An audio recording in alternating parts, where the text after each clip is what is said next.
Back. In today's video, I'll show you how to change the logo on your QuickBooks Invoice. Whether you're updating your brand or just want a new look, this only takes a minute. First, open your browser and go to QuickBooks Online.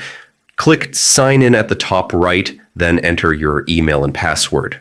Once you're in your dashboard, click New, and from the drop-down, select Invoice. At the bottom of the invoice screen, click Customize, then choose Edit Current. Here's where you can adjust your template.